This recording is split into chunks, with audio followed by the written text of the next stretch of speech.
The book is new. किताब नवे दे. किताब नवे दे.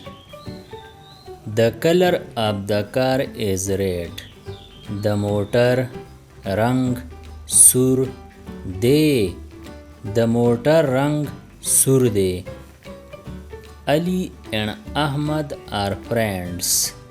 Ali او احمد ملګری دی.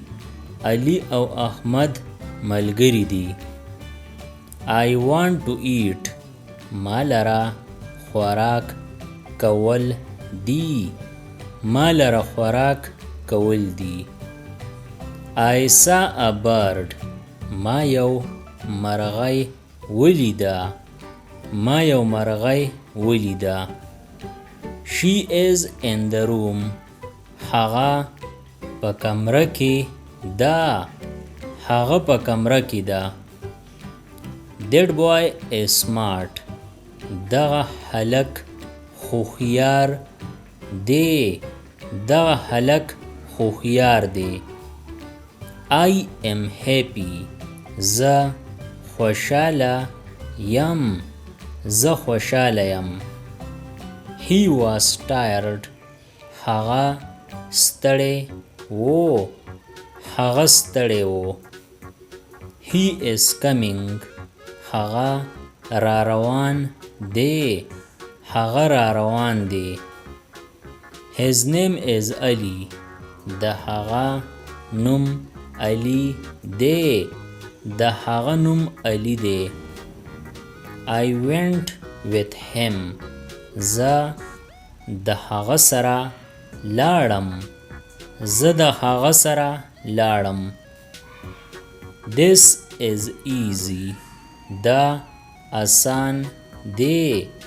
دا آسان دی. It is cold. دا یخ دی. دا یخ دی. This gift is for you. دا ډالۍ ستا د پاره ده. دا ډالۍ ستا د پاره ده. As you wish. چې څنګ ستا خوښه یي. چې څنګ ستا خوښه یي. I had a car. ما سره یو موټر و.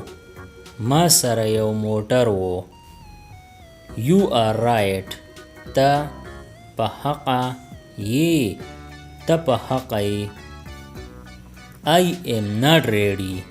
زه چمتو نه یم. زه چمتو نه یم. Or you can say I am not ready.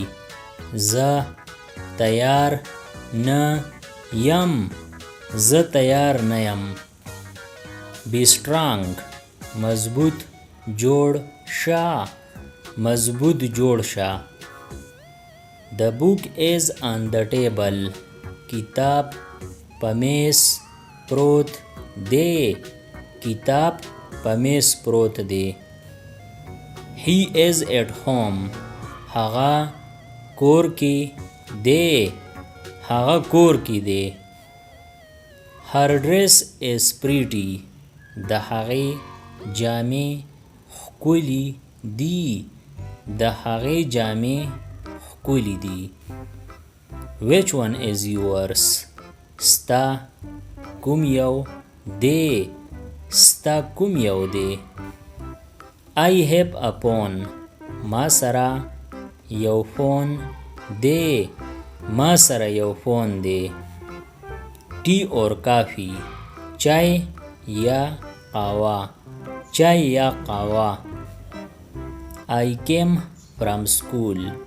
زه د مکتب نه راغلم. زه د مکتب نه راغلم. This is my bag. دا زما کڅوړه ده. دا زما کڅوړه ده. I like it but it's expensive.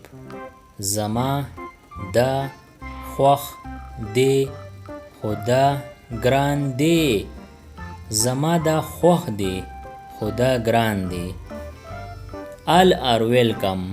ټولو ته راغلاست ټولو ته راغلاست I know him زه هغه پیژنم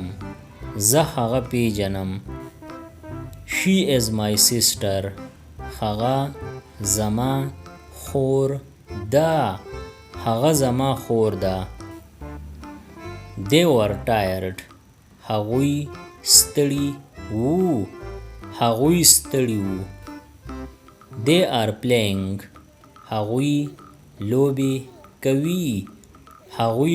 کوي This is my pen دا زما قلم دی You are smart ته ذهین یې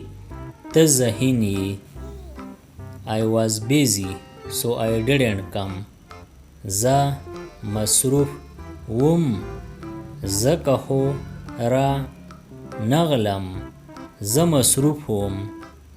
خو را نغلم Help me please کومک می وکړه Subscribe the channel Pashto Anyone and press the bell icon for more updates. If you like the video, press like and share it with your friends. Thanks for watching.